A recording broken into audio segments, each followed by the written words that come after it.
తేవాలి. पिछली बार जब मैं आया था तो हमने देखा था प्रभु ने हमें बुलाया है और चुना है और हमें उसे सिद्ध करने का यत्न करना है। నేను మొదటిసారి ప్రాంతానికి వచ్చినప్పుడు మనం నేర్చుకున్నాం దేవుడు మనల్ని పిలిచాడు, ఏర్పరచుకున్నాడు. అంతేకాకుండా మనం ఏర్పరచుకున్న వారిని మనం రుజువుపరచుకోవాలనే విషయాన్ని ధ్యానించాం. इसलिए मेरे प्रियो, जब परमेश्वर ने हमें चुना है तो हमें फल भी लेकर आना है। ప్రియులారా, ఎప్పుడైతే దేవుడు మనల్ని ఏర్పరచుకున్నాడో మనం ఫలాన్ని కూడా తీసుకొని రావాలి. प्रभु चाहता है हम 30 गुना, 60 गुना, 100 गुना फल लाएं। దేవుడు కోరుతున్నాడు మనం 30 60 100 ఫలించాలని. वो तो चाहता है हम बहुतायत के साथ फलवंत हो, అంతేకాకుండా దేవుడు మనకు బహుగా ఫలించాలని కోరుతున్నాడు. लेकिन ये हम पर निर्भर करता है कि हम कितना फल लेकर आते हैं। కానీ ఇది మన మీద ఆధారపడుతుంది, మనం ఎంతగా ఫలిస్తాము అని. परमेश्वर का वचन तो सामर्थी है, దేవుని వాక్యం అయితే సామర్థ్యం గలది. उसमें सामर्थ्य है कि वो जीवन लेकर आए, ఆయన జీవాన్ని ఇచ్చినంతగా సామర్థ్యం కలిగినది. वो जीवन बदल देने वाला वचन है। అంతేకాకుండా అది జీవితాలను మార్చేటువంటి శక్తి కలది. मेरे प्यारों, वो अलग अलग लोगों में अलग अलग रीति से कार्य करता है। నా ప్రియులారా, అది ఆయా ప్రజలలో ఆయా రీతిగా పనిచేస్తుంది. ये वचन का कमी नहीं है कि अलग अलग लोगों में अलग अलग कार्य होता है, ఇది ఆయా ప్రజలలో వేరువేరుగా కార్యం కావడం ఇదేదో వాక్యం యొక్క లోపమేమి కాదు. बल्कि जो लोग उसे ग्रहण कर रहे हैं वो किस समर्पण से हैं, वो किस तैयारी के साथ है, इस पर निर्भर करता है कि हम कैसा फल लेकर आएंगे। కానీ ఎవరైతే వాక్యాన్ని స్వీకరిస్తున్నారో వారు ఏ సమర్పణతో దాన్ని స్వీకరిస్తున్నారో, ఏ అంతస్తులో ఉండి ఏ సమర్పణతో వాక్యాన్ని గ్రహిస్తున్నారో దాన్ని బట్టి వాళ్ళు ఎంతగా ఫలిస్తారనేది ఆధారపడి ఉంటుంది. मेरे प्रियो, हमें फल लेकर आना है, నా ప్రియులారా, మనం ఫలాన్ని తీసుకొని రావాలి, లేక ఫలించాలి. हमारा फल बना रहना है మన ఫలము నిలిచి ఉండాలి. और हम अच्छा फल लेकर आए। అంతేకాకుండా మనము మంచి ఫలాలను తీసుకుని రావాలి. बहुत से पेड़ फल ही नहीं लाते, చాలా వృక్షాలు, చాలా చెట్లు ఫలాలు లేవు. उनमें फल नहीं आता क्योंकि उनमें कुछ बीमारी है। ఆ చెట్టు ఎందుకు ఫలాన్ని ఇవ్వడం లేదు? ఎందుకంటే దాంట్లో ఏదో రోగం ఉంది. कुछ ऐसे पेड़ रहते हैं जो फल के पेड़ हैं, लेकिन वो फल लाते हैं और थोड़ा बड़ा होने के बाद वो जमीन पर गिर जाते हैं, वो उसको संभाल नहीं पाता पेड़। కొన్ని ఫల వృక్షాలు ఎలా ఉంటాయంటే ఆ వృక్షం ఫలించినప్పుడు కొద్దిగా ఫలాలు రాగానే దాని తర్వాత అవి కింద పడిపోతా ఉంటాయి. लेकिन कुछ पेड़ हैं जो अच्छा फल लेकर आते हैं। కానీ కొన్ని ఫలాలు అయితే మంచి ఫలాలను और ఇస్తాయి. प्रभु का वचन कहता है जो पेड़ अच्छा फल नहीं लाता वो काटा और आग में झोंका जाता है। కానీ దేవుని వాక్యం చెప్తుంది, ఏ యొక్క చెట్టు అయితే ఫలించదో ఫలిపడి ప్రతి చెట్టు నరకబడి అగ్నిలో వేయబడుతుందని. मेरे प्रियो, हमें फल लाना है, నా ప్రియులారా, మనం ఫలాన్ని తేవాలి. लेकिन फल लाना ही काफी नहीं है, वो बना रहना है, वो अंत तक रहना है ఫలాన్ని తీసుకొస్తే సరిపోదు, మన ఫలము నిలిచి ఉండాలి. और वो अच्छा फल होना है, అంతేకాకుండా అది మంచిదై ఉండాలి. वो ఫలం खाने की योग्य होना है। అది తినడానికి యోగ్యమైనదై ఉండాలి. कई बार आप बाजार से अच्छा फल खरीद कर लाते हैं, కొన్నిసార్లు మనం బజార్ నుంచి మంచి ఫలాలను తీసుకొస్తాం. ఫ్రూట్స్ ని आप प्रयास करते हैं कि अच्छे से अच्छा खरीदें, కొనేటప్పుడు కూడా మంచి శ్రేష్టమైన వాటిని కొనడానికి ప్రయత్నం చేస్తాం. हम चारों तरफ से घुमा कर देखते हैं, నలువైపు ఆ పండును అటు ఇటు చూసి మరి కొనుక్కొని వస్తాం. हम उसे सूंघ कर देखते हैं అంతేకాకుండా ఆ పండు యొక్క ఆ ఫలం యొక్క సువాసన మంచిగా పండిన మరి వాసన చూసి మరి తీసుకొస్తాం. और उसकी कीमत देने से पहले हम ये अश्योर करते हैं कि अच्छा हो। కానీ మనం దాన్ని కొనే ముందు లేక ఆ వెల చెల్లించే ముందు ఆ డబ్బులు ఇచ్చే ముందు ఇది మంచిదే అనే విషయాన్ని పక్కా చేసుకుంటాం. లేక మంచి जब अपने घर में ले आते हैं, आकर हमें पता चलता है ये अच्छा नहीं है, అది ఫలం అది తీసుకొచ్చిన తర్వాత ఇంటికి తీసుకొచ్చిన తర్వాత తెలుస్తుంది ఆ ఫలం మంచిది కాదని, ఆ ఫ్రూట్ మంచిది కాదని. ये दिखने में तो अच्छा है लेकिन खाने में अच्छा नहीं है। చూడడానికి బయట నుంచి బాగా ఉంది కానీ తినడానికి బాగాలేదు. कई बार लोग अपने घरों में अच्छी जाति का पेड़ लाके लगाते हैं, పలుమార్లు ప్రజలు తమ ఇంట్లోకి మంచి మంచి జాతి చెట్లు తీసుకొని వచ్చి నాటుకుంటారు. और मेरे प्रियो, जब वो उसको लगाते हैं तो उसकी देखभाल भी करनी होती है। ఆ చెట్టును నాటగానే సరిపోదు కానీ దాన్ని చూసుకుంటూ ఉండాలి, లేక దాని బాధ్యత వహించాలి. పెరుగునట్టు चाहे पेड़ कैसे भी जाति का हो, उसको देखभाल की जरूरत है। ఎటువంటి మొక్కైనా లేకపోతే ఎటువంటి చెట్టు పెట్టినప్పుడు దాన్ని చూసుకోవాలి. దానికి అంటే దానికి తగినటువంటి ఎరువు కానీ నీరు కానీ దాన్ని చూసుకోవాలి. कभी धरती जमीन खराब हो सकती है అప్పుడప్పుడు భూమి సరిగా ఉండదు, ఫలవంతంగా. और ऐसी जगह में पेड़ फलवंत नहीं होते हैं, वो बढ़ते नहीं है, అటువంటి స్థలాలలో చెట్లు ఫలవంతంగా ఎదగవు లేదా ఫలించవు. उसे खाद की जरूरत है, దానికి ఎరువు యొక్క అవసరం ఉంటుంది, उसे पानी की जरूरत है। దానికి నీరు వేయాల్సిన అవసరం और ఉంటుంది. ये सब इंतजाम करने के बाद अगर पेड़ बड़ा हो गया, ఒకవేళ ఇవన్నీ ఏర్పాటు చేసిన తర్వాత చెట్టు పెద్దదైన तब తర్వాత भी जरूरी नहीं है कि वो फल अच्छा हो। అయినప్పటికీ ఫలం బాగా ఉంటుంది అనేది ఏమి అవసరమేమి లేక అలా జరుగుతుందని మనకు నమ్మకం ఏమీ లేదు. वो खाने के बाद ही पता चलेगा कि अच्छा है या नहीं। అది తిని చూస్తేనే తెలుస్తుంది ఆ ఫలం మంచిదా లేదా. इसी रीति से मेरे प्रियो, प्रभु चाहता है कि हम अच्छे फल लाने वाले बने।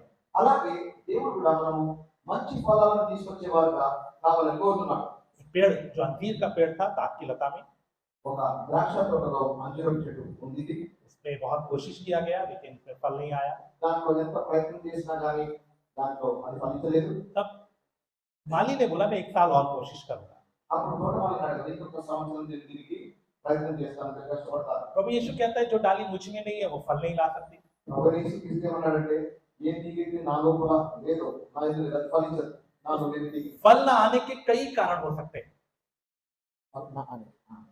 ఫలాలు రాకుండా ఉండడానికి ఎన్నో కారణాలు ఉన్నాయి. तो इन दिनों में हम ये विषयों को थोड़ा देखेंगे। కాబట్టి ఈ దినాలలో ఆ కారణాలు ఈ విషయాలను మనం చూస్తాం. पिछले दिनों में एक व्यक्ति मेरे पास आकर सवाल किया గడిచిన దినాల్లో ఒక వ్యక్తి నా దగ్గరికి వచ్చి ప్రశ్నించాడు. और वो बड़े आंसुओं के साथ मेरे साथ बात कर रहा था, ఆయన చాలా కన్నీటితో నాతో మాట్లాడాడు. टूटा हुआ हृदय के साथ విరిగిన హృదయంతో और बड़े बोझ के साथ। చాలా భారంతో కూడా उसकी आंख में आंसू था। తన కళ్ళలో కన్నీరు ఉంది. वो बोलने लगा पास्टर जी हम वचन पढ़ते हैं, वचन सीखते हैं పాస్టర్ గారు మేము వాక్యాన్ని చదువుతున్నాం, వాక్యాన్ని నేర్చుకుంటున్నాం, और हम प्रार्थनाएं भी करते हैं, అంతేకాకుండా మేము ప్రార్థన కూడా చేస్తున్నాం, आराधनाएं भी करते हैं, ఆరాధన కూడా చేస్తున్నాం, मन में इच्छा भी है, మనసులో కోరిక కూడా ఉంది. लेकिन फिर भी फल नहीं आता। जैसा जीवन होना चाहिए वो नहीं है। అయినా కానీ ఫలం రావట్లేదు కనుక ఎలాగైతే జీవితం ఉండాలో అలాగ లేదు అని అన్నాడు. हो सकता है आपके जीवन में भी ऐसा कुछ चल रहा हो। బహుశా మీ జీవితంలో కూడా అలా ఉందేమో. और इन 2 दिनों में, आने वाले 2 दिनों में हम लोग प्रयास करेंगे कि उन सब कमियों को देखें जिसके कारण फल नहीं आता।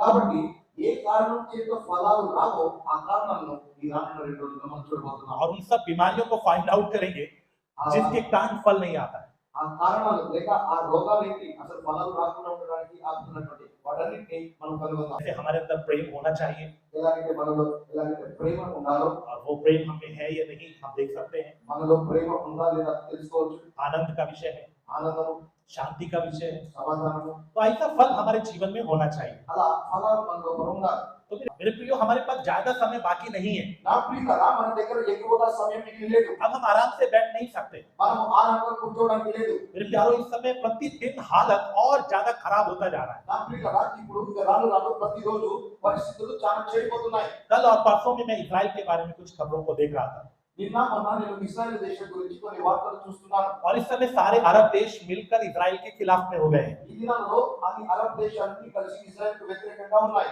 यहाँ तक कि ऐसे लोग जो आपस में दुश्मन थे शिया सुन्नी के कारण वो भी एक हो गए। ఇక వాళ్ళలో వాళ్ళ మధ్యన వ్యతిరేకులుగా ఉన్నటువంటి వారు కూడా లేక షియా సున్నీలు ముందుగా వ్యతిరేకమని అవి కూడా ఒకటైపోతున్నాయి. जो कभी एक नहीं हो सकते थे वो भी एक हो गए। ఏవైతే ఒకటి కాకుండా ఉండినవో అవి కాలేకపోతాయని అనుకున్నాము అవి కూడా ఒకటైతున్నాయి. मेरे प्यारो टर्की और अरब देश दोनों ही इजराइल के पक्ष में हमेशा बात करते थे, ఎప్పుడు కూడా టర్కీ మరియు అరబ్ దేశము ఇశ్రాయేల్కు వ్యతిరేకంగా మాట్లాడుతూ ఉండేవి. लेकिन वो भी अभी खिलाफ हो गए।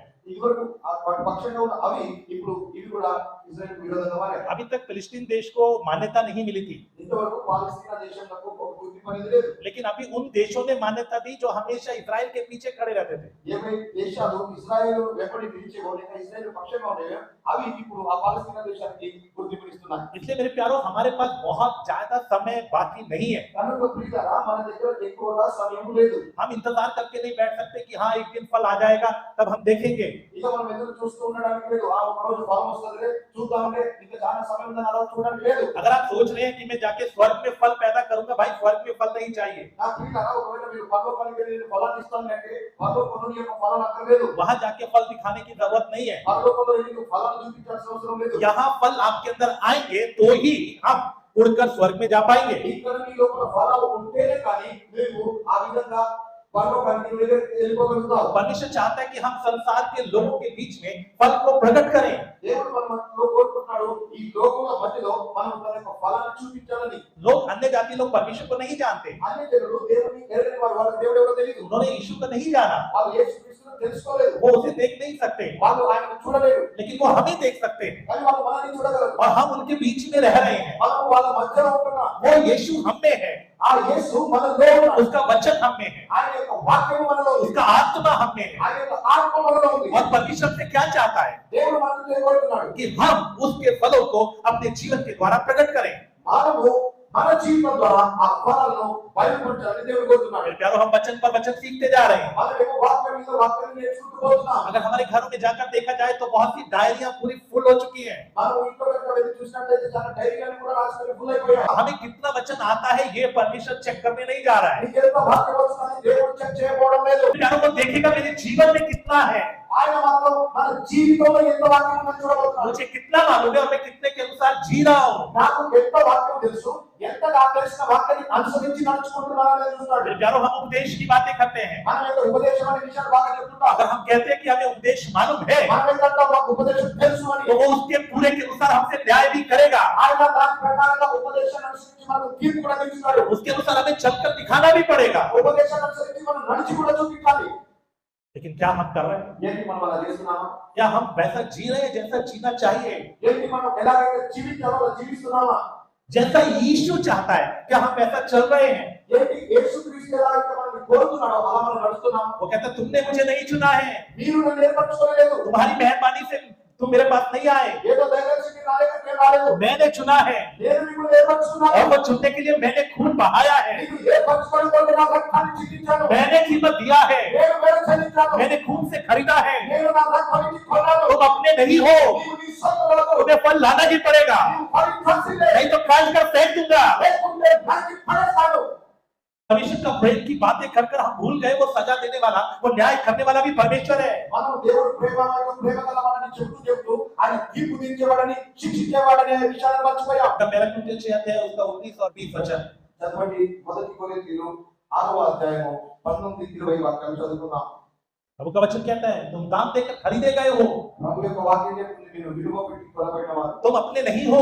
మీరు మీ సొంతకారు, మీరు మీకు చెందినవారు प्रभु కాదు. चाहते हैं ये देह के द्वारा हम उसकी महिमा करें. దేవుడు కోరుతున్నాడు ఈ దేహం ద్వారా ఆయనను మహిమపరచాలని. और वो महिमा कैसे होती है? ఆ మహిమ అవుతుంది. आप बैठकर घंटों हालेलुया बोलते रहे, वो महिमा नहीं है. మీరు కూర్చొని గంటల తరబడి అదే విధానం చెప్పడం అది కాదు మహిమ అంటే. ठीक है, हम प्रभु यीशु की आराधना करते हैं మనం దేవుడిని ఆరాధిస్తున్నాం, क्योंकि वो इसके योग्य है. ఆయన ఎందుకంటే ఆరాధన యోగ్యుడు కనుక हम उसे धन्यवाद करते हैं क्योंकि उसने हमारे लिए बहुत कुछ किया है. ఆయనకు కృతజ్ఞతాస్తుతులు చెల్లిస్తాం, ఎందుకంటే ఆయన మన కొరకు ఎంతో చేశాడు కనుక. हम धन्यवाद करते हैं क्योंकि उसने हमारे मांगने से बढ़कर, हमारे कहने से बढ़कर हमारे लिए किया है.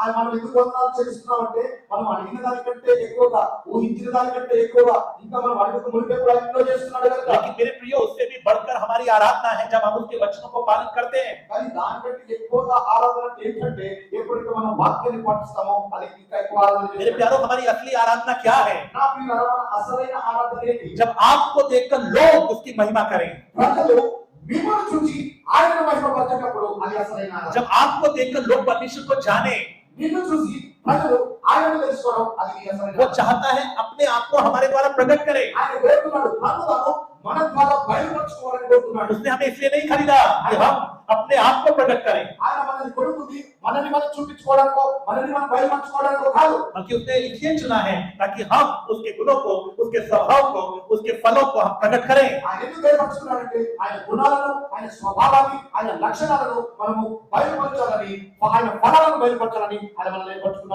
Gospel of John chapter 15 verse 1, 2 and 3. యోహాను సువార్త 15వ అధ్యాయము 2-3 వచనాలు చదువుకుందాం. यदि कोई डाली मुझ में बनी नहीं रहती तो वो फल नहीं ला सकती. ఒకవేళ ఏ తీగైతే నా యందు నిలిచి ఉన్నదో అది ఫలింపనేరదు. और हम कहते हैं हम तो प्रभु में बने हैं, మనమే కనుక మేమైతే ప్రభువులో ఉన్నాము, ప్రభువులో నిలిచినాము, हम कहते हैं हमने उद्धार पाया है, మనమే కనుక మనం రక్షణ పొందామని, हम कहते हैं कि हम यीशु में जुड़कर चल रहे हैं, మనమే కనుక మనం యేసుతో అంటకట్టబడి నడుస్తున్నామని, हमारा उसके साथ संबंध है, हमारा उसके साथ संबंध है, మనమంటాం మనకు ఆయనతో సంబంధం ఉందని, हम उसकी संतान है. మనం ఆయన సంతానం అంటాం. और अगर हम ये सब है, ఒకవేళ ఇవన్నీ కనుక ఉంటే तो फल कहाँ है? మరి ఫలం ఏంటి? पढ़िएगा रोमियो की पत्री రోమిలకు का 11 अध्याय రాసిన పత్రిక 11వ అధ్యాయము वर्ष 22. 22వ వచనం. अगर तू उसमें बना न रहे तो तू भी काट डाला जाएगा. నీవు అట్లు నిలువని ఎడల నీవు కూడా నరికివేయబడతావు. इसका मतलब क्या है? దాని అర్థం ఏంటి? वो जुड़ा तो है వాళ్ళైతే అంటుకట్టబడి ఉన్నారు, लेकिन वो उसमें बना नहीं. కానీ దాంట్లో నిలిచి ఉండడం లేదు. बहुत सी टहनियां ऐसी ही आज जी रही. అలాగా ఎన్నో కొమ్మలు అలాగే జీవిస్తున్నాయి. प्रभु कहता है मैं दाखलता हूं और तुम सब मेरी टहनियां हो. ఆయన అంటున్నాడు కదా, నేను ద్రాక్ష వలెని మీరందరూ మీరు తీగలు అంటారు. और हम सब जब उसकी टहनियां हैं ఎప్పుడైతే మనం ఆయన యొక్క తీగలు, और हम बोलते हैं कि हम उसमें जुड़े हुए हैं, మనం ఆయనతో అంటుకట్టబడి ఉన్నాం. और अगर हम में फल नहीं है तो वो हमें काट डालेगा. ఒకవేళ మనలో కనుక ఫలం లేకుంటే మనని నరికేస్తాడు. क्योंकि अगर हम उसमें जुड़े हैं तो फल पक्का आएगा. ఒకవేళ మనం ఆయనతో అంటుకట్టబడి ఉంటే ఫలం తప్పకుండా వస్తుంది. हम उसमें बने नहीं रहते. మనం ఆయనలో నిలిచి ఉండడం లేదు. अगर वो बोलता है मैं काट डालूंगा, ఆయన నరికి వేస్తాను అని చెప్తున్నప్పుడు इसका मतलब अभी भी जुड़ा हुआ है. దాని అర్థం ఏంటి? ఇంకా ఇప్పుడు కూడా అంటుకట్టబడే ఉన్నాడు. काटा तो उसी को जाएगा जो अभी तक जुड़ा हुआ है। ఎవరిని నరికేస్తారండి? ఇప్పటి వరకు అంటుకట్టబడిన దాన్ని కదా నరికేది. जुड़ा तो है అంటుకట్టబడేది ఉన్నావు लेकिन बना हुआ नहीं है। కానీ నిలిచి ఉండడం లేదు. क्यों? ఎందుకు? क्योंकि अपने में ही है, अपने में ही है, నువ్వు నీలోనే ఉన్నావు. अपनी खुदी में, నీ యొక్క స్వయంలో ఉన్నావు. संसारिकता में, నీ శరీరత్వంలో, विलास के अंदर, इच्छाओं में, నీ కోరికలలో, భోగాలలో, విలాసాలలో, इन सब में जड़ पकड़ा हुआ है। వీటన్నిటిలో నీ వేరు పాతుకుపోయింది. ये जुड़कर भी जुड़ा हुआ नहीं है। ఇది అంటుకట్టబడి కూడా అంటుకట్టబడి లేదు. ऊपर से जुड़ा हुआ दिखता है लेकिन अंदर में कुछ और ही जी रहा है, कोई और ही चल रहा है। బయట నుంచి చూస్తే అంటుకట్టబడినట్టుగా ఉంది కానీ లోపల ఇంకేదో జీవిస్తుంది, ఇంకేదో నడుస్తుంది. ये मसीह परिवार में पैदा होने से नहीं होगा, ఇది క్రైస్తవ కుటుంబంలో పుట్టినంత మాత్రం సరిపోదు. ये मसीह नाम रखने से भी नहीं होगा, లేదా క్రైస్తవ పేరు పెట్టుకుంటే కూడా ये సరిపోదు. बाइबल का नाम रखने से भी नहीं होगा। ఇది బైబిల్ పేరు పెట్టుకున్నా కానీ సరిపోదు. हम कितना भी मसीह मसीह बोलते रहे उससे नहीं होगा। ఎంతగా యేసు యేసు అన్న క్రీస్తు క్రీస్తు అన్న సరిపోదు. हम सच में जुड़े हैं या नहीं, నిజంగా మనం అంటుకట్టబడ్డామా లేదా అనేది ये मेरा नाम नहीं बताएगा, ఇది నా పేరు కాదు చెప్పేది. ये मैं कैसे चलता हूं वो नहीं बताएगा, నేను ఎలా నడుస్తానో అది కాదు చెప్పేది. ये मेरे गले में लटका हुआ क्रूस नहीं बताएगा, నా మెడలో ఎలాంటి శిలువ కాదు చెప్పేది. मैं कितना बाइबल लेकर घूमता हूं ये नहीं बताएगा, ఎంతగా నేను బైబిల్ పట్టుకొని తిరుగుతున్నాను అది కాదు చెప్పేది. मैं उसमें जुड़ा हूं या नहीं वो मेरा फल बताएगा। నేను ఆయనలో నిలిచినానా లేదా అనేది నా ఫలం తెలియజేస్తుంది. मैं आज्ञाकारिता में हूं तो मैं इसमें जुड़ा हूं। ఒకవేళ నేను విధేయతలో కనుక ఉంటే ఆయన అంటుకట్టబడ్డాను. आज हम अपने जीवन में जरा झांक कर देखें, ఒకసారి మనం మన జీవితంలో తత్వంని చూసుకుందాం. क्या आपको तसल्ली है कि जो फल हमारे अंदर होना चाहिए हम वैसा जीने का प्रयास कर रहे हैं? ఏదైతే ఫలించాలో లేకపోతే ఎలాంటి ఫలాలు రావాలో అలాగే నేను జీవిస్తున్నాను, దాని కొరకు ప్రయాసపడుతున్నాను అని నెమ్మది ఈ లోపల నీకు ఉందా? जितना हमने वचन सीखा है सुना है क्या उतना जीवन में है या नहीं?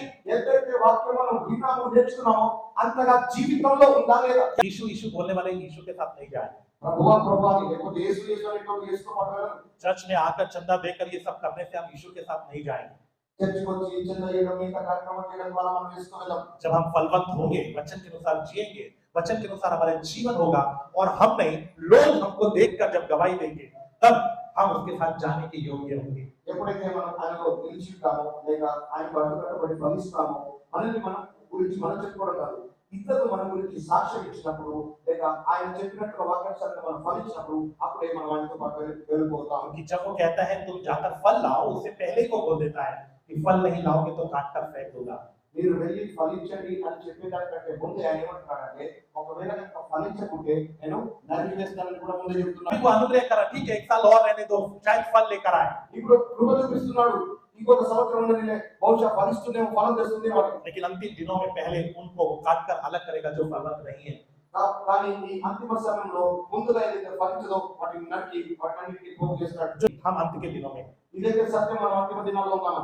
तो आप उसके साथ जाने के लिए खड़े हो जाइए और तैयार हो जाइए, या फिर इस बात के लिए तैयार हो जाइए कि आपको काट कर फेंका जाने वाला है। మీరు ఆయనతో వెళ్ళడానికైనా సిద్ధపడండి లేక నరికి పక్కకు వేయడానికైనా సిద్ధపడండి. लेकिन गुलबनों के लिए बहुत ही हानि होने वाली है। కానీ ఈ గురి వచ్చే వారికి ఎంతో హాని లేక నష్టం రాబోతుంది. इन्होंने प्रयास किया है వీళ్ళైతే ప్రయాసపడ్డారు, लेकिन जैसा करना चाहिए नहीं किया है, కానీ ఎలాగైతే కష్టపడాలో ఎలాగైతే ప్రయాసపడాలో చేయలేదు. इसलिए ये ना ठंडे है ये ना गर्म है। అందుకని అటు వెచ్చగా లేరు, ఇటు చల్లగా లేరు. ऐसे लोगों के साथ बहुत बड़ा धोखा होने वाला है। అటువంటి వారికి చాలా గొప్ప ఒక మోసం జరగబోతే వారు నష్టపోబోతున్నారు. या तो आप दुनिया का मजा लूट लो, నీవు లోకాలను అనుభవించు, कम से कम यहाँ का तो मजा लूट लो, ఈ అతి తక్కువలో తక్కువగా ఈ లోకాలను అనుభవించినట్టుగా ఉంటుంది. लेकिन ये अधूरा जीवन रहकर कोई फायदा नहीं। కానీ ఎటుగాని జీవితాన్ని జీవించడానికి లేదా डिसीजन ले लो, లేక ఒక నిర్ణయం తీసుకో. बस बहुत हो गया, ఇది చాలా అయింది. ये संसार का जीवन काफी हो गया, ఇలాంటి లోక సమయంలో జీవం ఎక్కువైంది. अब मुझे अच्छे से दौड़ना है। ఇంకా నేను మంచిగా పరిగెత్తాలి. ये अधूरा अधूरा जीवन जीकर बहुत हो गया, ఇక ఈ విధంగా